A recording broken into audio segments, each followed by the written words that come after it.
탐욕 가운데 가장 너그럽게 용서되는 탐욕이 탐식이다. 많은 사람들이 그냥 먹는 건데 뭐 하면서 가장 너그럽게 이해하고 받아들이는 것이 탐식이다. 그러면 탐식이 낳는 죄들을 일명 탐식의 딸들이라고 하는데 무엇이 있을까요? 지나친 웃음, 적절치 못한 웃음, 무례함, 성적인 부정함, 수다스러움, 지성이 부족한, 지성이 마비된 그 우둔하는 거 있잖아요. 이 탐식이 정말 내 마음에 완전히 배버리면 이러한 잘못된 것들이 많이 나올 수가 있다. 인풋 아웃풋이죠, 인생은. 여러분, 이 깨를 다 참깨를 넣으면 참기름이 나오고 들깨를 넣으면 질기름이 나오죠. 쌀을 응릭해서 다 쪄가지고 넣으면 가래떡이 나오죠. 그렇죠? 다른 게 나올 수가 없죠. 이 탐식이 되어지면 이렇게 이런 것들이 좋지 못한 것들이 참 많이 나오는 것을 우리가 볼 수가 있어요. 사랑하는 여러분, 술자리도 보세요. 이 술이 한 잔 들어가기 시작하면 긴장이 풀리고 쉽게 웃고 쉽게 울고 말이 많아지면서 계속해서 이제 무리한 말을 할 때가 있고 그 말로 인해서 싸움을 이렇게 하는 경우가 참 많이 있는 거죠. 술도 음식이 아니니까요. 그래서 술이 취하게 되면 성적인 방탕함으로 나가기 쉽다. 그 유명한 토마스 아 캠페스, 우리 그리스도를 본받아는 책은 우리 신학생들이 다 읽어야 되는 책이거든요. 뭐라 그랬는지 한번 읽어보세요. 시작. 배가 터지도록 먹고 마실 때 방탕의 문을 두드린다. 롯의 두 딸을 보십시오. 아버지에게 술을 먹이고 동침해서 자녀를 낳습니다. 여러분, 요한복음을 보면은 세례 요한을 누가 죽여요? 헤롯이 죽이죠. 헤롯 안티파스가 세례 요한을 죽이죠. 자기의 생활을 축하하는 자리에 술과 여자가 있는 자리입니다.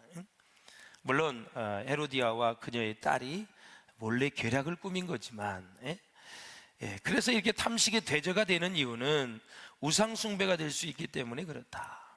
그래서 탐식하는 자는 어때요, 여러분? 자기들의 배만 섬긴다. 그래서 바울은 빌립보서 3장 19절에 그들의 신은 배다, 이렇게 얘기해요. 이게 무슨 얘기냐면 오로지 자신의 배를 만족시키는 일에 집착하게 되니까 하나님이 더 이상 우리의 삶의 주인이 되지 않는다라는 거죠. 그러면서 우리가 존경하는 인물이 크리소스톰인데 아주 목회자이면서 영성가이죠. 이 사람이 탐식이야말로 아담을 에덴 동산에서 쫓아낸 장본인이요, 노아 시대의 대홍수를 불러온 것도 역시 탐식이었다. 뿐만 아니라 인류 최초의 죄는 뭐예요? 탐식 때문에 저질리는 죄였다. 아담과 하하가 이 범죄를 했는데 이 먹지 말아야 될 선악과 그것을 따먹음으로 하나님의 말씀을 어기게 된 것이죠. 바로 하나님과 같이 되고자 하는 교만, 자신의 삶의 주인이 되려고 했기에 죄가 되었다라는 거죠. 우리 고대 문헌에 보면은 수도자들이 이런 얘기를 했어요.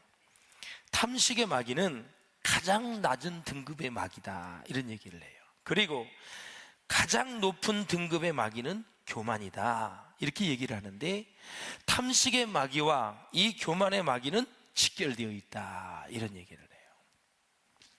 그러니까 예를 들어서 음식을 이렇게 가져왔는데 음식을 보면서 불평하는 만큼 사람은 교만하다, 그런 얘기를 하는 거죠. 여러분들이 좀 이렇게 싱거우면 소금을 잘 덧입혀서 이렇게 드시고 짜면 물을 더 드시면 되죠. 소금과 물은 다 하나님이 주신 것이니까. 그러니까 그걸 보고 그 사람의 요리 솜씨를 이렇게 인정을 못하면서 기분이 나빠가지고 이렇게 찾고 음식에 대해서 불평하는 것은 그 사람은 심령이 교만한 사람이다. 우리 젊은 청년들 연애할 때 상대방이 음식을 대놓고 어떠한 리스판스를 하는지를 잘 보셔야 돼요. 사사건건 음식에 자꾸 토를 달고 그러는 게 좋은 친구가 아니에요. 영적으로 지금 다 해석을 드리는 거예요. 이렇게 배우고 나면 음식 먹을 때 자세히 볼 거예요. 무슨 말을 하고 먹나?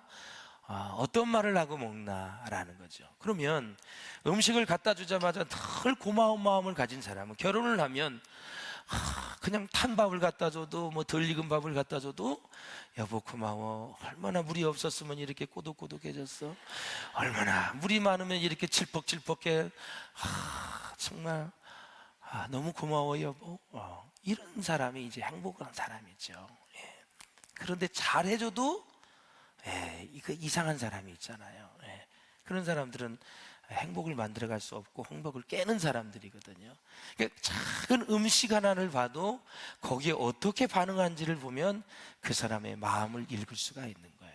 사람은 큰 데서 마음에 읽는 게 아니에요. 작은 데서 무슨 말을 하고 어떻게 반응하는지를 보면 그 사람을 알 수가 있는 거예요. 우리는 피조물입니다. 우리 피조물이거든요. 하나님은 창조주이시고 이 피조물로서의 위치를 망각하고 하나님의 위치를 넘보는 그 욕심이 먹는 행위로 나타났기 때문에 하와의 탐식은 하나님 앞에 죄가 되었다라는 사실이에요. 출애굽기의 이스라엘 백성들을 볼까요? 그들이 광야에서 보낸 40년은 하나님을 원망하는 시간이었습니다. 물이 없어서 그랬고요, 그리고 먹을 것이 없어서 그랬어요. 자, 그들은 매일 만나만 먹는다고 음식 투정을 부렸어요. 우리 민수기 11장 6절을 한번 보실까요? 시작.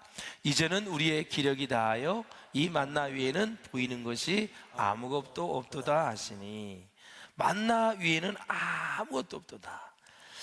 그러면서 이제 불평을 하는데 애굽을 소환합니다. 그래서 애굽에서는 고기도 먹었다, 생선도 먹었다, 오이도 먹었다, 파도 먹었다, 마늘을 먹었다, 그리고 부추를 먹었다, 막 생각을 떠올리면서 그들의 이 마음이 애굽으로 돌아갑니다. 그렇게 하나님이 싫어했던 애굽, 10가지 재앙을 통해서 이스라엘 백성을 건져내서 이스라엘 백성들을 구원해 주었건만 만나를 안 준 것도 아닌데 그것이 지루하다고 애굽을 다시 소환해내는 이스라엘 백성들을 향해서 하나님은 진노하셨습니다. 결국은 이제 나중에 고기를 달라 그래서 이제 주시게 되죠. 그래서 하나님은 이들에게 단백질이 풍성한 메추라기를 질리도록 먹게 해주십니다. 민수기 11장 20절에 보면 냄새도 싫어하기까지 한 달 동안 이렇게 나와요. 혹시 여러분 한 달 동안 계속 고기를 먹으신 분 한번 손 들어보세요. 그러면 이 말씀 안 먹으신 분들은 몰라요. 가끔 고기를 먹으면 진짜 맛이 있죠. 우리 교회 바로 앞에도 이제 한식 삼겹살집을 또 이렇게 운영하시는 분도 있잖아요. 이렇게 한 달 내내 한번 이 말씀이 어떤 말씀인지 궁금하시면 한번 드셔보세요. 오늘은 불고기, 오늘은 뭐 돼지, 다음은 소, 그 다음에 오리, 또 소, 돼지, 오리, 새우, 돼지, 오리를 한 달 내내 다른 거 먹지 말고 그것만, 밥도 먹지 말고 반찬도 먹지 말고 야채도 먹지 말고 그것만 한 달 내내 먹어보세요. 굉장히 즐겁지 못할 거예요. 자, 메추라기의 양이 어느 정도인지 민수기 11장을 한번 보십시오. 시작. 바람이 여호와에게서 나와 바다에서부터 메추라기를 몰아 진영 곁 이쪽 저쪽 그 진영 사방으로 각기 하루길 되는 지면 위 두 규빗쯤에 내리게 한지라. 아멘. 이게 이제 내린 양이에요. 그러면서 하루길 되는 지면 위에 내려주셨기 때문에 대부분 장정이 하루길을 몇 일을 간다 그러죠? 100일을 간다 그래요. 그래서 우리가 한양에 갈 때, 용인에서 한양을 갈 때는 하루를 가야 됐었어요. 지금 고속터미널까지 여기서 안 밀리면 20분, 25분이면 가죠. 그런데 걸어서 가면 100리니까 하루길을 가야 돼요. 그리고 두 규빗이 쌓였다 그랬어요. 한 규빗이 45cm니까 두 규빗, 이 45 곱하기 2면 90cm. 땅에서 90cm 높이에 40kg가 지금 뭐가 쌓였다고 그래요? 메추라기가 쌓인 거예요. 이 전체 양이 얼마가 되냐면 서울시 전체 면적의 약 4배, 높이가 90cm. 한 사람이 15매를 거뒀어요. 2200리터가 한 15매리거든요. 그러면은 1.5리터짜리가 몇 개나 된 거예요 도대체. 고기를 어마어마하게 많이 거둔 거예요. 만나만 먹더니 엄청나게 고기를 먹고 싶었나 봐요. 그래서 등에도 지고 안고 뭐 해가지고 한 사람의 15멜 2200리터의 고기를 그렇게 고도했다. 하나님이 실컷 주신 건데, 자, 시편 78편 27절에 보면 먼지처럼 많은 고기를 비같이 내리시고 나는 새를 바다의 모래같이 내리셨도다 그랬습니다. 그런데 그게 중요한 것이 아니라 하나님은 이것을 어떻게 보셨냐면, 하나님을 시험하는 일이요, 하나님을 대적하는 일이고, 하나님을 믿지 않고 그의 구원을 의지하지 않는 것이었다. 그러면서 시편 78편 한번 읽어보겠습니다. 18절부터 시작. 그들이 그들의 탐욕들의 음식을 구하여 그들의 심중에 하나님을 시험하였으며 그뿐 아니라 하나님을 대적하여 말하기를 하나님이 광야에서 식탁을 베푸실 수 있으랴. 보라, 그 반석을 쳐서 물을 내시니 시내가 넘쳤으나 그가 능히 떡도 주시며 자기 백성을 위하여 고기도 예비하시리라 하셨도다. 이는 하나님을 믿지 아니하며 그의 구원을 의지하지 아니한 때문이로다. 바로 그거예요. 무슨 얘기냐면, 야, 하나님이 광야에서 다른 음식을, 식탁을 주실 수 있는지 시험한 거예요. 그런데 이걸 누가 주동을 했느냐? 어디 가나 좋은 일이든 나쁜 일이든 주체적으로 인도하는 사람이 있고, 나쁜 일은 주동한다. 그 사람이 누구인지 여러분은 아셔야 돼요. 민수기 11장 4절을 보세요. 시작. 이스라엘 중에 섞여 사는 무리가 탐욕을 품음에 이스라엘 자손도 다시 울며 가로되 누가 우리에게 고기를 주어 먹게 할꼬. 아멘. 이방인이 섞여 있었는데 이방인이 만나를 먹으니까 너무 지루해. 그래서 고기를 먹고 싶으니까 울었어요. 야, 하나님이 전지전능하시다면 광야에서 식탁을 좀 베풀 수 있는지 한번 보자 하면서 하나님을 시험을 했어요. 전지전능하다며 어떻게 하루도 아니고 40일도 아니고 4년이 아니고 40년 동안 한 가지만 주냐? 니네 하나님 너무 다양하지 못해? 다른 음식, 고기를 달라고 이 이방 사람이 울었는데, 그러면 이스라엘 백성들의 신앙이 있다면 어떻게 얘기를 해야 돼요? 야, 이방인 주제에 무슨 말이 많아? 주는 대로 먹어. 앞에 첫 자를 두고 그랬겠죠. 그러면 막 그렇게 야단을 쳐서 하나님이 주신 생명의 양식으로 상징으로 주시는 거야. 그것만 먹고 딴소리 하지 마. 하나님을 잘 섬겨. 이렇게 해야 되는데 그들이 우니까 이스라엘 백성이 울고 고기를 달라고 그들의 얘기를 그대로 수용해 버렸어요. 그러니까 지금으로 얘기하면 부정적인 사람 얘기 듣다가 자기가 그 사람을 야단을 쳐서 올바로 잡아야 되는데 그 사람 얘기를 듣고 똑같이 동화되어 버리는 거예요. 그래서 이스라엘 백성들이 울면서 다시 울며 가로되 누가 우리에게 고기를 주어 먹게 할꼬 하면서 이방인과 같이 울면서 고기를 달라고 하나님을 시험했다라는 것입니다.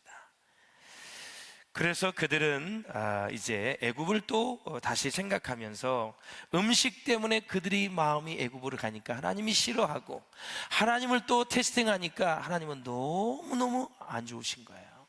그래서 그들이 나중에 많은 사람들이 죽지 않습니까, 여러분? 뿐만 아니라 탐식은 이웃을 돌보지 않게 만든다라는 사실이에요.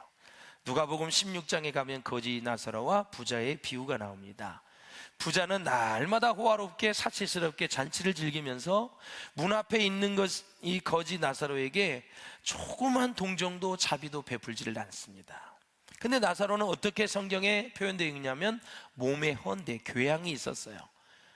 위가 흐르면 위궤양이라 그러고 피부가 흐르면 이제 피부가 궤양이 있었는데 제대로 거동도 못해요. 부자의 집 대문 앞에 누워 지냈습니다. 먹을 것이 너무너무 없어서 부자의 상에서 떨어지는, 먹다가 보면 떨어지는 것도 있잖아요. 가시 같은 것도 멸치라든가 기타 갈치 같은 거 가시같이 떨어지면 덜 먹은 거 있잖아. 고등어도 그렇고 그런 거를 다 부스러기를 가지고 배우를 채우려고 했다. 얼마나 비극적인 거예요.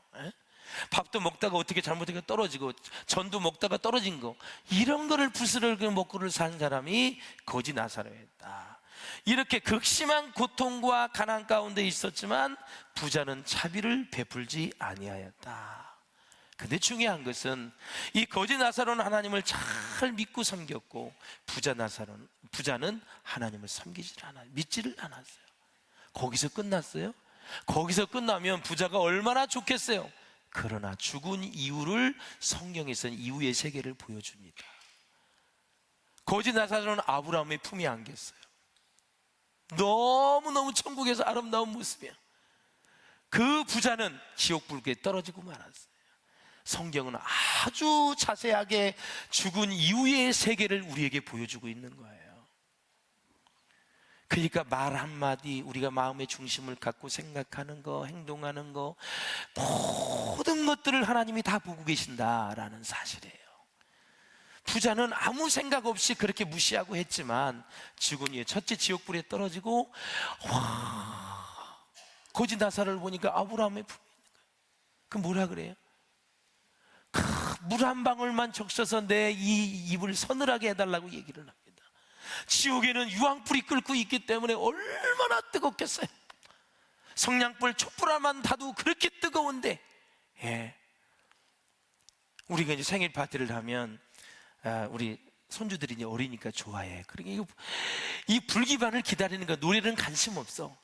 그리고 불나고 옆으로 앞으로 그냥 탁 됐다가 뜨겁다. 어린아이들이 그러잖아요. 노래는 관심 없어. 누가 촛불을 끄느냐? 촛불이 뜨겁잖아요. 그래서 먼저 앞으로 갔던 그 두 번째 아들이 완전히 놀래가지고, 그렇게 뜨겁거든요. 한 방울만, 물 한 방울만 적셔서 내 혀를 적셔달라고 이 부자는 얘기를 하는 거죠. 이 세상은 천국을 준비하는 나그네의 여정입니다. 할렐루야. 응? 어리석은 부자를 보십시오. 누가복음 12장에 곡식을 쌓아둡니다. 두고두고 쓰기 위해서 곡식값이 올라갔을 때 비싸게 팔기 위해서 그는 쌓아두었어요. 이 부자의 재산 축적은 자기 자신만을 위한 것이었다. 이 부자의 풍성한 소출을 오직 자기만 평안히 쉬고 먹고 마시고 즐거워하는 데만 사용하고자 했다라는 거죠. 재물을 오직 나 한 사람의 쾌락만을 위해 사용하는 것입니다. 그러니까 자기 재산을 여러 해 동안 누릴 수 있다고 착각을 한 것도 큰 문제였다. 오늘 밤에 내 영혼을 내가 거둔다면 네가 지금 가지고 있는 것이 누구의 것이 되겠느냐라는 거죠. 사랑하는 여러분, 우리가 10억이 있으면 사실 한 달에 900만 원씩만 쓴다 하더라도 10년을 살 수 있는 거예요. 450만 원을 쓴다 그러면 20년을 살 수 있는 거예요. 거기서 또 전략해서 산다면 30년을 살 수 있는 돈이에요. 그러면 그 이후에 있는 돈은 다 어디다 쓰시려고 그러는가? 수많은 사람들이 이 축적에, 요번에 우리 세미나도 갔는데 영끌을 잘 아시죠? 영혼까지 다 끌어모아서 집 한 채를 사는 거. 완전히 대한민국과 이 지금 문명 사이는 완전히 물질로 이 머리가 꽉 지금 박혀져 있습니다.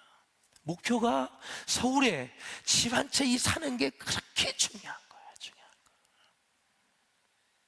그게 아니다 그러지만 수많은 대한민국 백성이 이 만몬 신앙에 굉장히 많이 물들어 있고 기독교 신자들도 거기에 지금 완전히 다 매몰되어 가고 있는 그런 모습이다. 생각을 완전히 바꿔야 돼요. 그리고 제가 이제 말씀을 드리는 것은 정말 성경은 그냥 있는 바를 족하게 여기고 주신 바를 감사하라고 사는 거예요. 누가 맛있는 거 먹어도 부러워하지 마세요. 그거 다 병이 될 거야. 너무 많이 먹어서 다 병이 되잖아. 이 몸은 좀 부족하게 먹어도 다 몸이 알아서 작용을 하기 때문에 너무 그거 부러워하지 말라고. 집도 부러워하지, 자동차도 부러워하지, 먹는 거 보면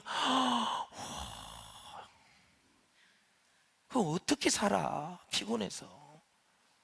성경 말씀으로 돌아와야죠. 할렐루야. 제가 한 가지 말씀을 드리고 마칠 거예요. 이삭의 아들이 두 명이 있죠. 에서와 야곱이 있죠.